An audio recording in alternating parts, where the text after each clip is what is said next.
प्यारे भक्तों, जरा मन को शांत करके सुनना। आज इंसान सबसे ज्यादा जिस चीज से थका हुआ है वह काम से नहीं, चिंता से थका हुआ है। काम तो फिर भी हो जाता है, लेकिन चिंता मन को खा जाती है। छोटी छोटी बातों की चिंता, भविष्य की चिंता, लोग क्या कहेंगे इसकी चिंता, और सबसे ज्यादा व्यर्थ की चिंता। मैं तुमसे आज बहुत सीधी बात कहने आया हूँ।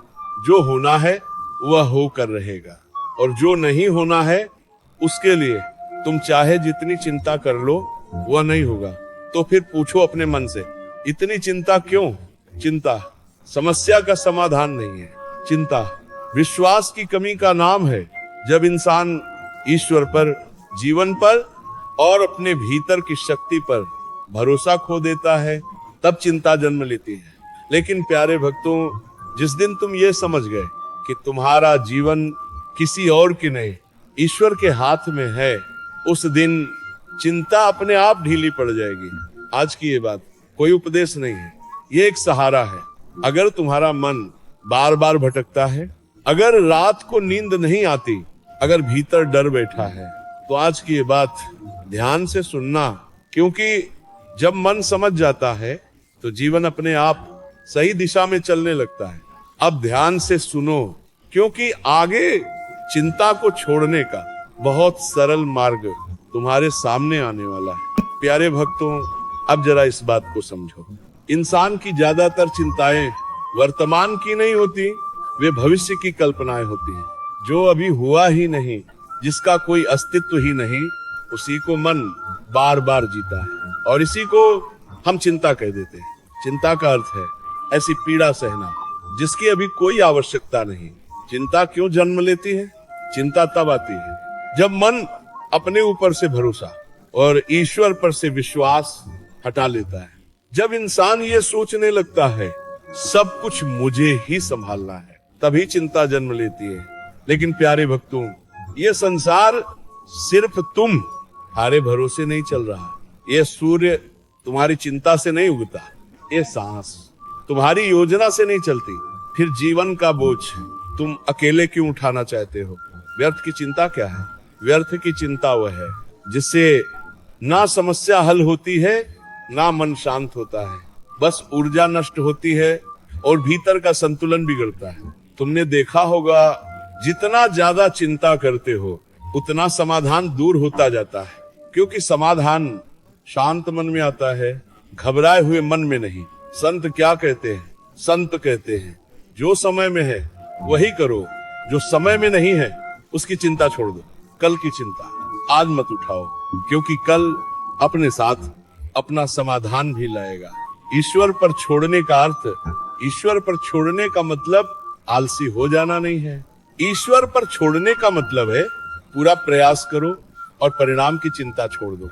जो तुम्हारे हाथ में है उसे ईमानदारी से करो, जो तुम्हारे हाथ में नहीं है उसे ईश्वर पर छोड़ दो।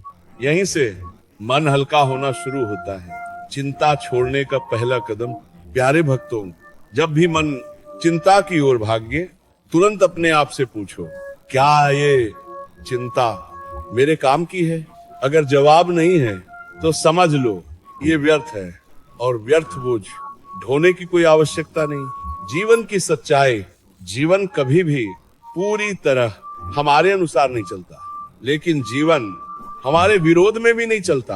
वह हमें सिखाने के लिए चलता है। जो सीख जाता है वह शांत हो जाता है, जो नहीं सीखता वह चिंतित रहता है। एक छोटा सा प्रयोग, आज रात सोने से पहले मन में यही बात रखो, जो होगा वह मेरे भले के लिए होगा।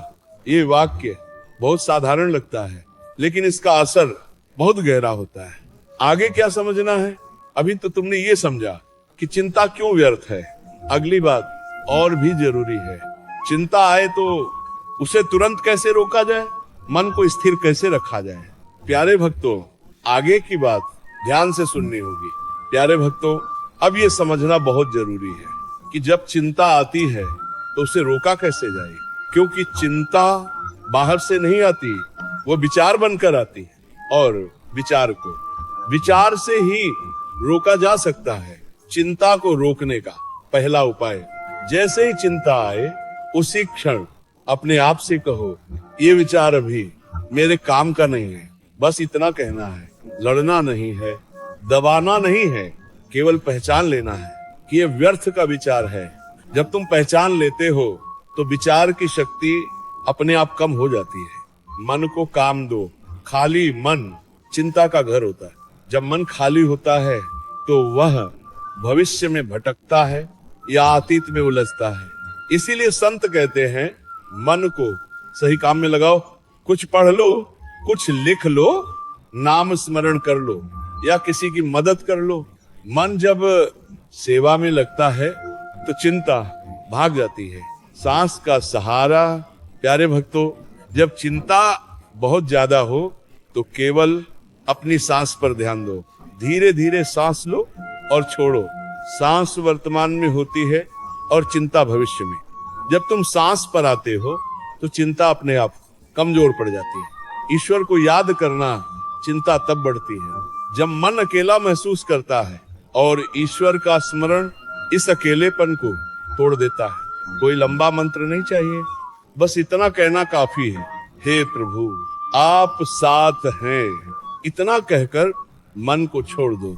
एक बहुत गहरी बात, प्यारे भक्तों, जिन्होंने जीवन में बहुत कष्ट झेले हैं, अगर वे समझ गए तो वही सबसे शांत लोग बनते हैं। और जिन्होंने कभी कष्ट से कुछ नहीं सीखा, वे छोटी छोटी बातों में डर जाते हैं। कष्ट हमें तोड़ने नहीं आते, वे हमें मजबूत बनाने आते हैं। चिंता और विश्वास, जहां विश्वास होता है वहां चिंता टिक नहीं पाती, और जहां चिंता होती है वहां विश्वास कमजोर हो जाता है। इसलिए रोज थोड़ा सा विश्वास बढ़ाओ। ये विश्वास ईश्वर पर हो सकता है, जीवन पर हो सकता है, या अपने भीतर की शक्ति पर। आज की साधना, आज से एक छोटी सी आदत बना लो। दिन में जब भी मन बेचैन हो, तुरंत ये कहो, मैं जो कर सकता हूँ वो कर रहा हूँ, बाकी ईश्वर देखेंगे। यह वाक्य मन का भार बहुत हल्का कर देता है। अब एक अंतिम समझ की ओर। प्यारे भक्तों, चिंता छोड़ने का मतलब लापरवाह होना नहीं है। चिंता छोड़ने का मतलब है जीवन को भरोसे से जीना। जो भरोसे से जीता है उसके लिए जीवन स्वयं रास्ता बना देता है। अब जो अंतिम बात आने वाली है वह इस पूरे विषय का निष्कर्ष है।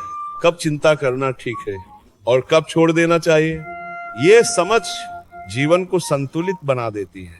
प्यारे भक्तों, अब इस पूरे विषय की सबसे अंतिम और सबसे जरूरी बात सुन लो। चिंता अपने आप में गलत नहीं है, लेकिन व्यर्थ की चिंता मनुष्य को भीतर से तोड़ देती है। कब चिंता करना ठीक है? चिंता तब ठीक है जब वह तुम्हें सही कर्म करने की प्रेरणा दे। जैसे अगर पढ़ाई की चिंता है तो पढ़ाई कर लो, अगर काम की चिंता है तो ईमानदारी से काम कर लो। यह चिंता तुम्हें आगे बढ़ाती है। लेकिन कब चिंता छोड़ देनी चाहिए? जब चिंता तुम्हें अशांत कर दे, नींद छीन ले और मन को कमजोर बना दे, तब समझ लो वह व्यर्थ है, क्योंकि अब वह समाधान नहीं, केवल भय पैदा कर रही है। ईश्वर का नियम समझो। ईश्वर ने इस जीवन में दो हिस्से बनाए हैं। एक हिस्सा तुम्हारे हाथ में और दूसरा हिस्सा ईश्वर के हाथ में। जो तुम्हारे हाथ में है उसे पूरी निष्ठा से करो, और जो ईश्वर के हाथ में है उसके लिए चिंता मत करो। यही संतुलन है। चिंता क्यों छूट जाती है? जिस दिन तुम ये स्वीकार कर लेते हो कि हर चीज मेरे नियंत्रण में नहीं है, उसी दिन मन को आराम मिल जाता है। मन को थकान काम से नहीं होती, नियंत्रण की जिद से होती है। जीवन का सबसे बड़ा सत्य, प्यारे भक्तों, जो आज चिंता का कार्य नड़ है, कल वही सबसे बड़ी सीख बन सकता है। और कई बार जिस बात से हम डरते हैं वह कभी घटती ही नहीं। हम केवल अपने मन में दुख भोग लेते हैं।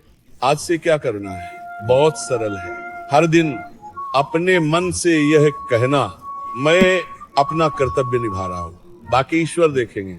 इस वाक्य में बहुत शक्ति है। ये वाक्य मन को अपने स्थान पर ले आता है। अंतिम विनती, प्यारे भक्तों, जीवन को इतना बोझिल मत बनाओ कि जीना ही भारी लगने लगे। जीवन समस्या नहीं है, जीवन एक अवसर है, और जो इस अवसर को भरोसे के साथ जीता है उसके लिए सब कुछ धीरे धीरे सही होने लगता है। आखिरी बात दिल से, अगर आज यह प्रवचन तुम्हारे मन को थोड़ा भी शांत कर पाया है तो समझ लेना यही इसका उद्देश्य था। व्यर्थ की चिंता छोड़ो, अपना कर्म करते रहो और जीवन को ईश्वर पर छोड़ दो, सब सही हो जाएगा। प्यारे भक्तों, अब जरा इस बात को और गहराई से समझो।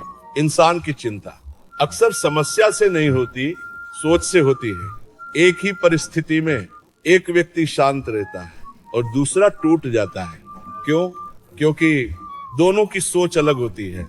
सोच का बोझ, मन जब ये मान लेता है कि मेरे बिना कुछ नहीं चलेगा, तब चिंता पैदा होती है।